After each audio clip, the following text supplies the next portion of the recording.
Bom dia para os nossos telenautas que acompanham a programação da TV 247. Eu sou Laís Gouveia, sou jornalista e você está no Boletim Especial Eleições 2022. Aqui neste espaço, todas as manhãzinhas eu apresento a vocês a agenda dos candidatos, principais declarações dos dois candidatos e as movimentações políticas. Então, pegue seu café, pegue aí seu pãozinho de queijo e vamos conversar a respeito deste cenário político. Pois ontem foi um dia agitadíssimo no Planalto, né? Primeiro, por conta ainda das repercussões a respeito da entrevista que Bolsonaro concedeu ao JN, e segundo, por conta desta, né, operação da PF que, a mando de Alexandre de Moraes, foi à casa destes principais empresários golpistas que tramam à luz do dia no WhatsApp um golpe de Estado caso o ex-presidente Lula seja eleito. Então, o Moraes está em cima desses golpistas. Isso, claro, gerou um clima aí de muita, né? Os membros aí, a cúpula bolsonarista no Planalto ficou enfurecida com essa operação, e é sobre isso que eu vou falar, porque foi o principal assunto do dia aí no núcleo nervoso bolsonarista. O Palácio do Planalto reagiu com irritação, segundo a Andréa Sadi, à operação deflagrada pela PF contra os empresários golpistas. A operação partiu de uma determinação do ministro, né, como eu disse, do STF, Alexandre de Moraes, que determinou buscas e apreensões, o bloqueio de contas bancárias dos empresários, o bloqueio das contas dos investigados nas redes sociais, a tomada de depoimentos e quebra de sigilos bancários.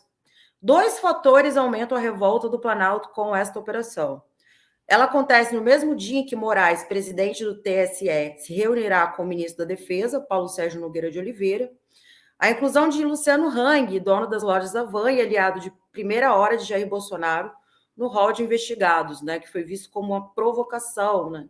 Tendo em vista que o Luciano Hang, neste grupo de WhatsApp, ele deixa claro as suas intenções golpistas, né? O que os extremistas bolsonaristas não conseguem compreender ou fingem que não compreendem é que isto é algo inconstitucional. Tramar um golpe de Estado, tramar contra a democracia é, sim, inconstitucional, e é isso, né, que Alexandre de Moraes não permite. Então, por isso ele fez aí essas movimentações importantíssimas que deixou aí o grupo, né, bolsonarista enfurecido por conta, inclusive, né, de estar no meio do processo eleitoral. Isso pode, inclusive, né, ferir, né, de uma certa forma, abalar Bolsonaro neste processo. Então, não somente isso, mas como também ontem, o dia foi marcado pelas repercussões a respeito da entrevista de Bolsonaro ao JN. Então, duas coisas chamaram muita atenção, né?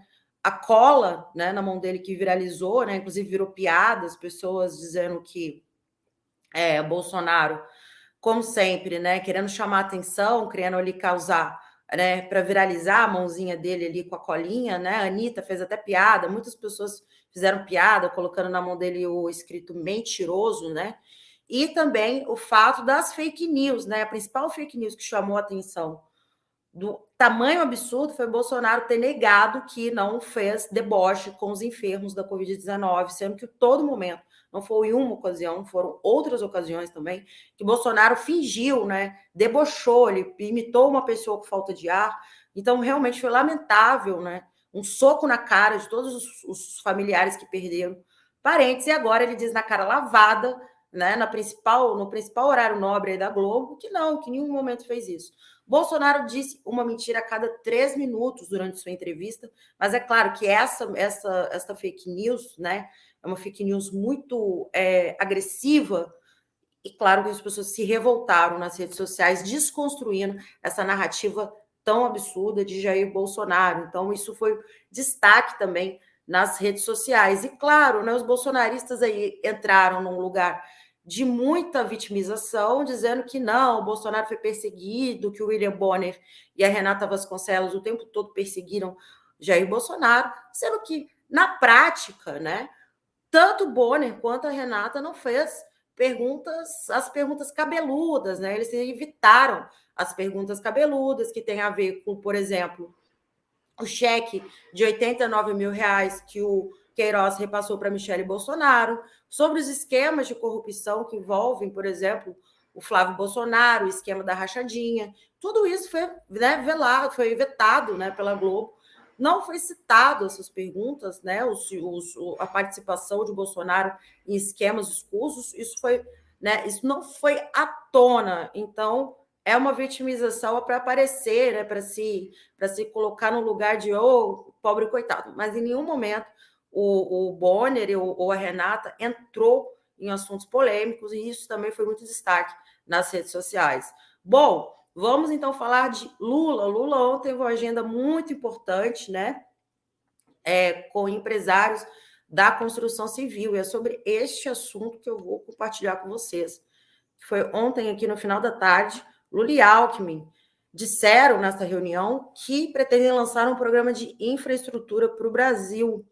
O ex-presidente Lula disse que, se for eleito, pretende organizar em janeiro uma reunião com os 27 governadores e com os prefeitos das capitais para a indicação de quais serão as principais obras, infraestrutura inacabadas em seus territórios. O objetivo é reativar a economia do Brasil.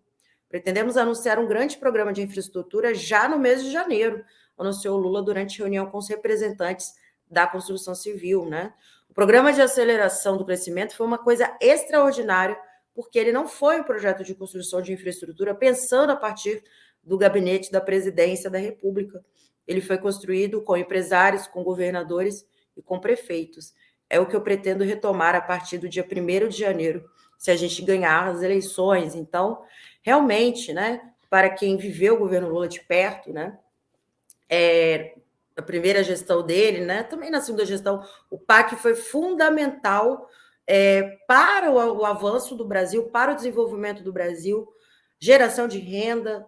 Então, eu me recordo que eu passava ali em frente à favela da Rocinha, no Rio de Janeiro, que é aquela coisa gigantesca, e tinha uma placa também gigantesca, escrito PAC, né? Então, realmente era um outro cenário de Brasil, um Brasil desenvolvido, um Brasil que gerava renda. Então, eu tenho essa memória na cabeça. E o Lula deu outra declaração importantíssima, que né, interagir com os governadores, conversar com os governadores, né, saber aí, ter o tempo todo esse engajamento, coisa que Bolsonaro rechaçou o tempo todo, pois Bolsonaro só conversava com os governadores que seguiam a sua cartilha. Então, o Lula não quer saber, o Lula quer conversar com todos os governadores, independente do posicionamento político, e isso sim é uma postura, né, de um chefe de Estado, isso é uma postura de um presidente, ao contrário do que Bolsonaro fez. Então, é outra movimentação importantíssima de Lula.